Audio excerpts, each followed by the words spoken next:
Welcome, I'm Janil, and in this section I will review the techniques of sonographic examination of hand and wrist.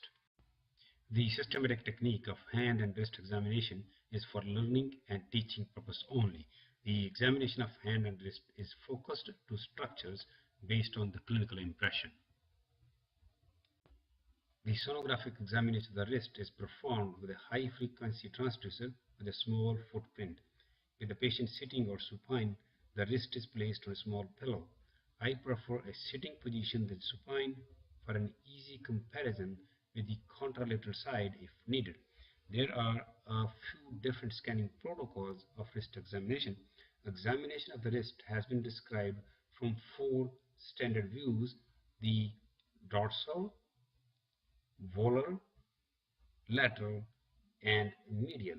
And the examination of the wrist has also been described from 3 views: the dorsal, volar, and medial, which is the ulnar. It has also been described as dorsal and volar views only because the tendons on the lateral and the medial aspect are parts of dorsal extensor compartment of the wrist. Let's start our examination with the dorsal wrist. The structures identified during the dorsal wrist examination include the extensor retinaculum and the 6 different compartments of the extensor tendons: the distal radio-ulnar joint, the radio-carpal and the mid-carpal joints, the Scapholunate ligament, and the triangular fibrocartilage.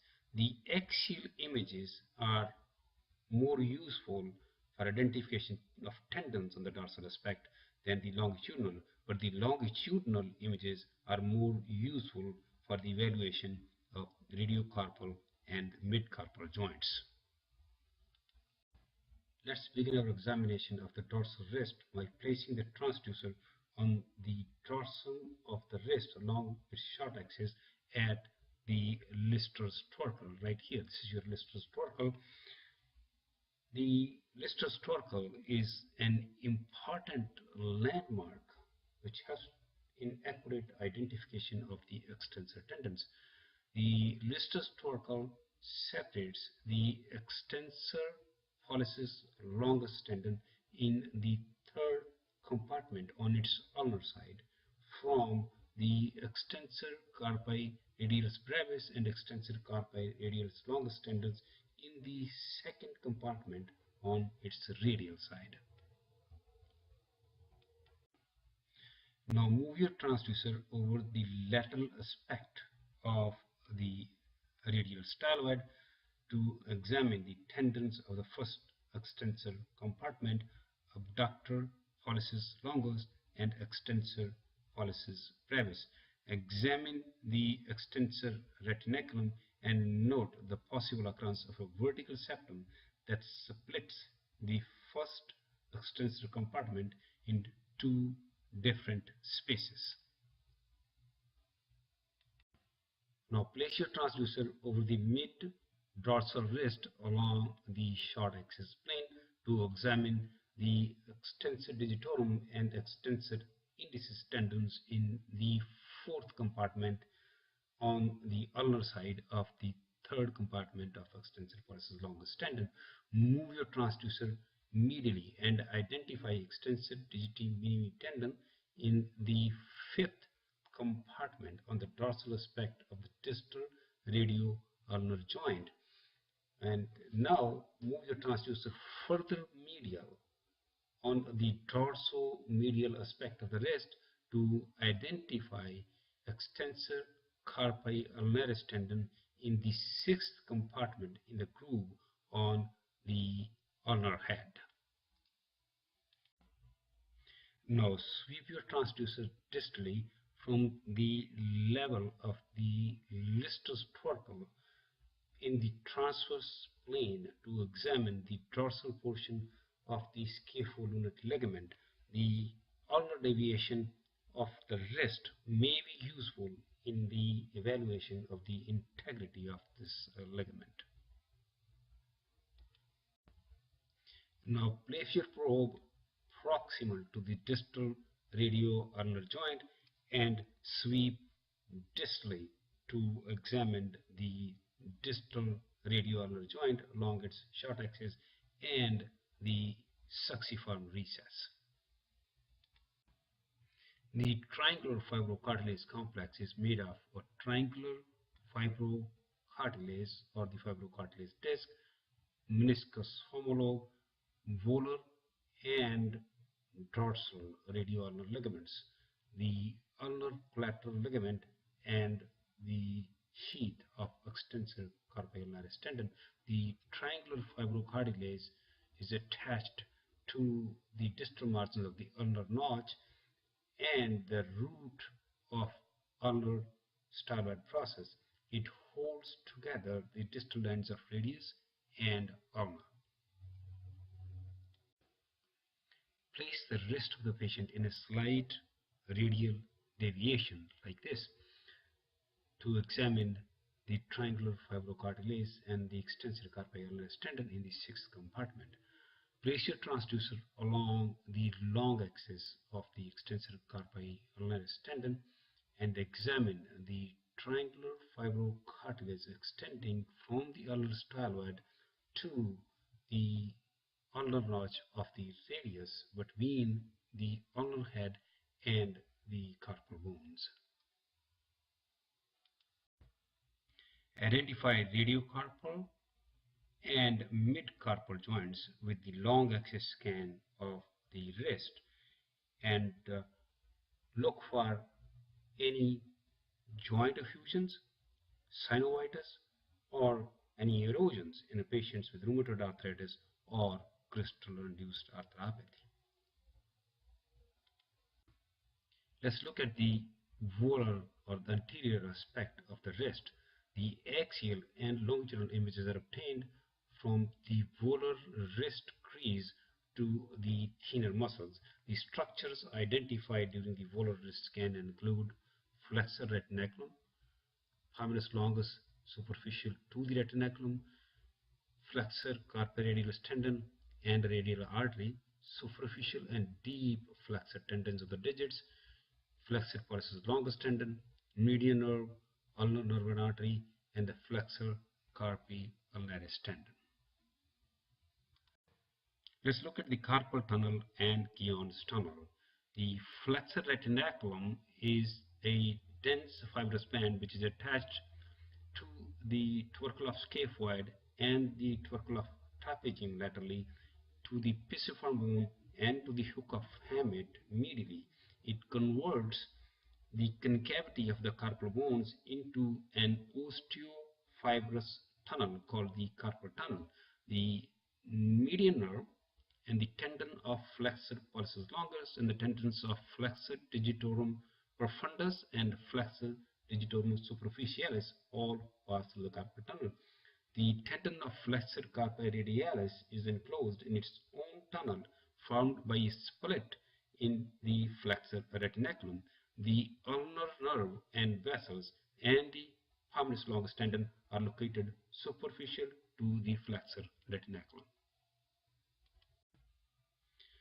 Place your transducer along the distal palmar crease in the axial plane and find the bony landmarks of the tubercle of scaphoid and the pisiform bone on the medial side. Tilting the transducer back and forth helps to optimize the evaluation of the soft tissue structures contained within the carpal tunnel. The normal median nerve has a hypoechoic honeycomb-like appearance surrounded by hyperechoic tendons. Here is your median nerve and the hyperechoic tendons at the tubercle of scaphoid and the pisiform bone.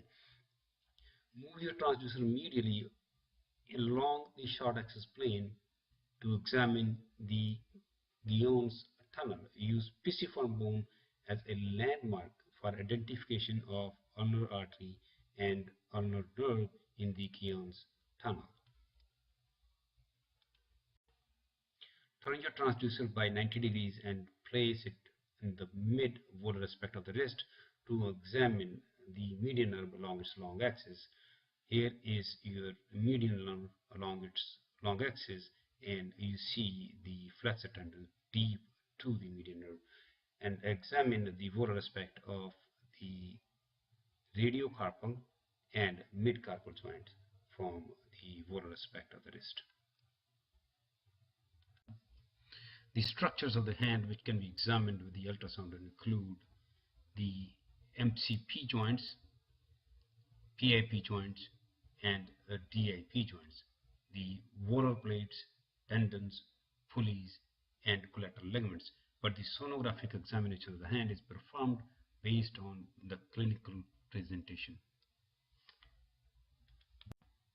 Let's look at the MCP joint, the joint between the metacarpal head and the base of the proximal phalanx.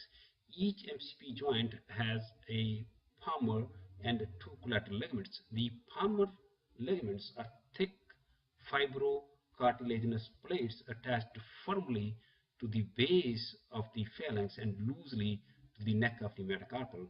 A sesamoid bone is buried on each side of the palmar ligament of the MCP joint of the thumb. The digital nerves and vessels cross on the medial and the lateral side of the fingers. The transducer is placed along the long axis of the MCP joint to examine the extensor tendon along its long axis and to look for any joint fusion or any synovial hypertrophy. The joint recess extends proximally under the extensor tendon. The flexion of the joint provides a good view of the hypoechoic hyaline cartilage for the sonographic examination. The transducer is now switched to the short axis on the MCP joint, and the finger is flexed to look for any subluxation of the extensor tendon indicative of the extensor hood injury. Now place your transducer along the long axis of the MCP joint to examine the hyperechoic flexor digitorum superficialis and profundus tendons. Individual tendons can be identified from each other by the passive movements of the distal phalanx, which creates movements of the tendon of flexor digitorum profundus. Now examine the trilaminar structure of the A1 pulley at the level of the MCP joint superficial to the flexor tendons. Normally, the pulley appears hypoechoic as compared to the superficial fat. The short axis view is the best for examination of the pulleys. The volar aspect of the pulley appears hyperechoic due to the normal incidence of the ultrasound beam, and the lateral and the medial portions are hypoechoic due to anisotropy and critical angle shadowing. Now examine the hyperechoic volar plate and a joint recess deep to the volar plate and the flexor tendons.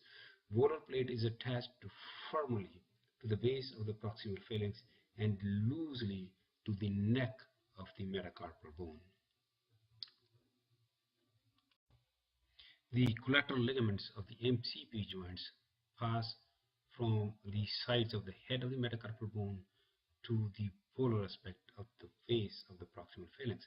For the examination of the collateral ligament, place your transducer on the medial or the lateral side of the MCP joint in an orientation from the dorsal aspect of the head of the metacarpal bone to the palmar aspect of the base of the proximal phalanx.